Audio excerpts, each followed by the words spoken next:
AI was supposed to save us time, right? It can write the email in seconds, it can summarize the meeting almost instantly, and draft new reports in minutes. It can clear the admin, it can remove the drudgery, it can essentially give us back our day. So here is then the strange question. If AI saves time, why do so many of us feel busier than ever? Why are inboxes still overflowing? Why are meetings still multiplying? Why are people generating more drafts now, more updates, more messages, more content, and yet somehow feel less free than before? I think AI may be creating a trap for us. And it's not because AI is useless, but because AI is useful inside the wrong kind of system. And we have seen this pattern play out before. Hi, I'm John Angeli, the Motivation Maverick, and this is AccuMeets. We help busy creatives turn plans into proof, not with hype, with an execution OS. Subscribe for practical ideas that you can use today. In 2003, Elizabeth Warren published a book called The Two-Income Trap, and it tried to explain a strange economic puzzle. In the 1970s and 80s, millions of women, especially mothers, entered the workforce, and families went from having one income to now having two incomes. So you would think this would make families now even more financially secure. And that is exactly how it was sold at the time. More incomes should mean more savings, right? More breathing space, more protection from crisis. But for many families, in fact, the exact opposite has happened. The second income did not become surplus, it actually became absorbed into a new normal standard. And here is the strangest thing of all. A two-income household is statistically way more likely to go bankrupt and to struggle financially than a one-income household. How is that even possible? Well, here's the trap. The second income does not stay to be extra. It gets swallowed up by this new system. Families use the extra income to now bid for newer homes. Banks also approved larger mortgages because, of course, there were now two paychecks coming in. And so housing prices rose, childcare costs rose, school fees took advantage. They also rose, commuting costs rose, then there was cars, insurance, universities. Every kind of obligation just expanded now to match the new earning power. And soon what looked like extra money just became a new baseline. You see, the second income was no longer a bonus. It just became a minimum requirement. And then something else also disappeared. The backup.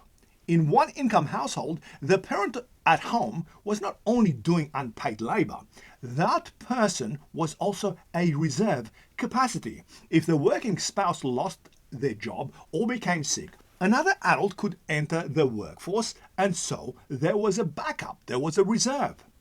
But in a two-income household, both adults are already deployed. There is no backup as such. There is no spare capacity. There is no lifeboat, which is much like sailing on the Titanic with no safety boats on board, and you're just hoping that the ocean will be kind. So the strange result was this. Families now earned more money, but they ended up with less margin. And this helps explain why so many younger households today feel totally financially trapped. The baby boomer generation, for instance, they were able to afford to get into a new home and to start a mortgage, to build a new asset while they were in their early 20s. Today, it's more like into the 40s, and with an average mortgage span of 30 years, that means most people finish paying off their homes while they're in their 70s and soon after pass away. You see, the promise that was sold was giving people more freedom. But what happened? The system then absorbed the gain.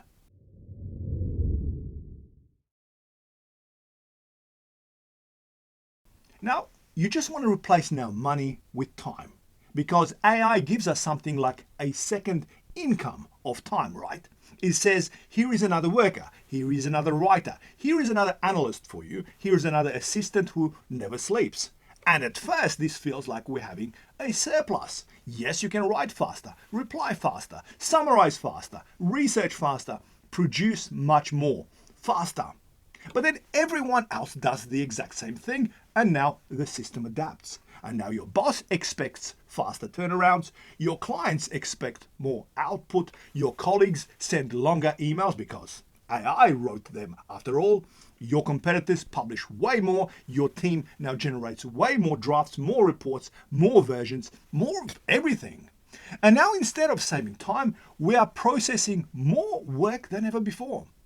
Yes, the unit cost of producing work is falling, but now the volume of work is increasing. And the time saving that was promised now begins to disappear. Now, this is not an argument that AI does not work. That would be too easy, and it's obviously false. Within bounded tasks, the evidence for AI is genuinely impressive. In controlled writing studies, people do finish writing tasks 40% faster and produce better work, as we mentioned earlier. In customer support, average productivity has risen by around 10 to 20% already, and newer agents are seeing even bigger gains. So at the task level, AI can be very powerful indeed. But when researchers zoom out from the individual tasks to the whole work system, the picture now changes. For instance, in a large Danish study, AI chatbot users saved on average only 2.8% of their work hours. And here is the critical part. Those savings were then redirected into other job tasks. In less than 10% of cases did the saved time become now a new break or a leisure time to think more creatively. So the time did not disappear because the tool failed. The time disappeared because systems can easily absorb this. In a recent research, it was found that people using AI, in 40% of cases, the time savings they were actually lost due to rework and fixing low quality output. In another research study recently, they found that software developers who were using AI, they were 19% slower than the people who are not using AI, which kind of sounds contradictory until you understand the mechanism. Yes, the AI may speed up your first draft, but the first draft is not the whole job, now is it?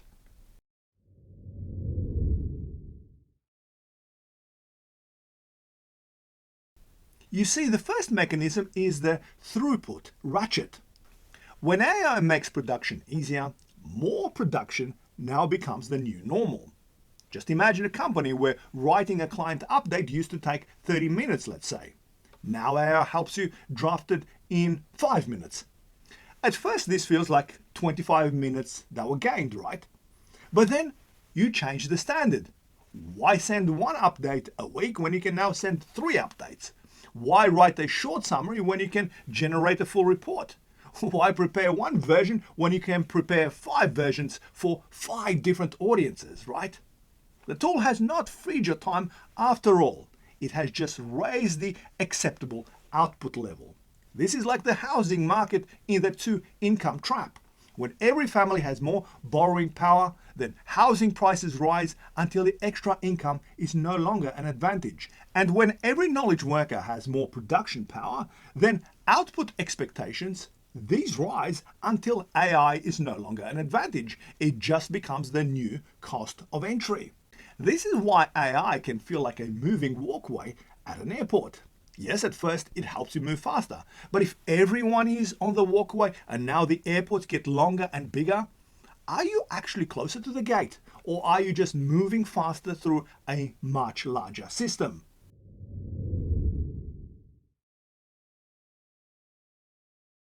Now, the second mechanism is, of course, the verification tax. AI produces fluent work, that is the advantage, but AI makes a lot of mistakes, and this is the danger.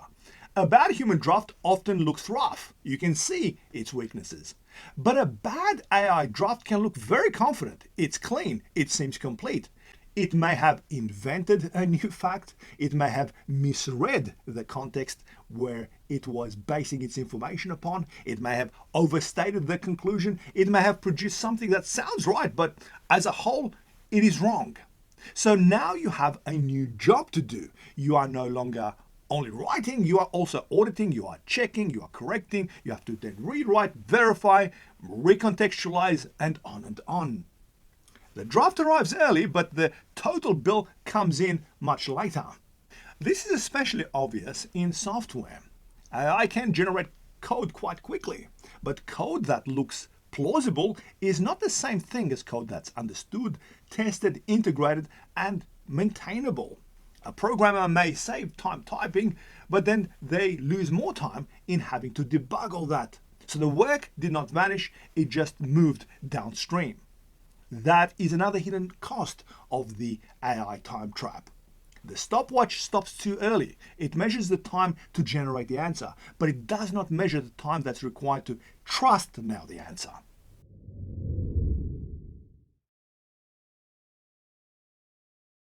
The third mechanism is workflow mismatch. Yes, AI speeds up tasks that you control individually, but much of our work is not individual. It is made up of meetings, of approvals, in waiting for feedback, getting alignment, resolving ambiguity, reassessing what are the priorities, following up with people, and so on. In one study, they found that AI users spent less time on email, but their meeting times did not meaningfully change. And this matters because if your real bottleneck is coordination, then AI can make you fast at producing things that still have nowhere now to go. It is like putting a turbocharger on a car that's stuck in traffic. Yes, the engine is more powerful, but the road is still blocked, right? So this is why giving everyone AI tool is not the same thing as improving the organization. If the meeting culture stays broken, AI will not save you. If review processes stay vague, AI will not save you.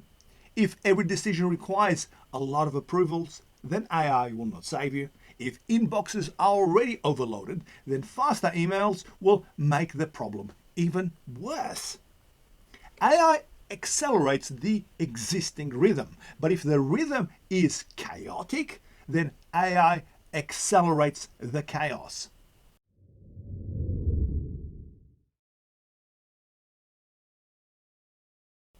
Now, the fourth mechanism is actually more subtle. It is the loss of human backup capacity. In the two-income trap, the second adult used to be a reserve, but when both adults become necessary for baseline survival, of course, reserves disappear. And AI can do something very similar to our ability to judge things. The more we outsource our thinking, the less we practice thinking. The more you let AI frame the problems, the less you practice framing a problem for yourself. The more you let AI write the argument, the less you practice reasoning and arguing for yourself. The more you let AI summarize your materials, the less you then practice careful reading. And in so doing, you may miss the more subtle meanings and the more creative outputs that you would do yourself. So your reserve becomes that much weaker. Now, this is not about being anti-technology. Far from it. A calculator does not destroy mathematics if you understand the logic of numbers. A GPS does not destroy your ability to navigate if you still understand what direction is all about.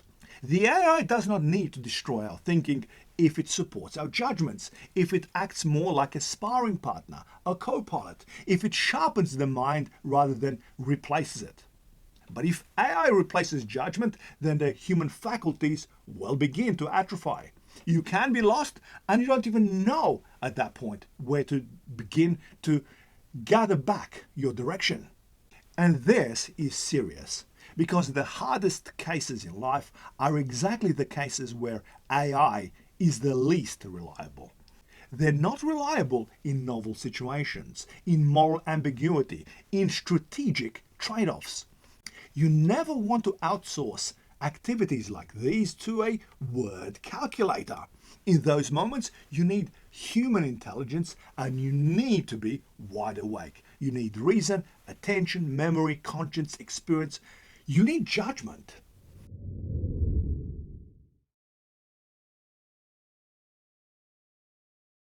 The AI time trap closes through a simple loop or spiral.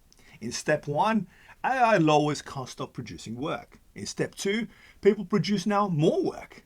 In step 3, now new expectations rise. Step 4, everyone now is receiving more incoming work, more messages, more noise. Step 5, increased verification, coordination, and reviews. Step 6, now people are feeling overloaded. Step 7, they use even more AI just to keep up, and on and on. The loop then repeats. And at that point, AI is no longer the tool that gives you freedom, is it? It becomes the tool you need for mere survival. Without it, you'll fall behind. With it, you can just keep pace inside a system that has become faster, noisier, and less forgiving. The baseline moved, and that is the essence of what the AI trap is all about.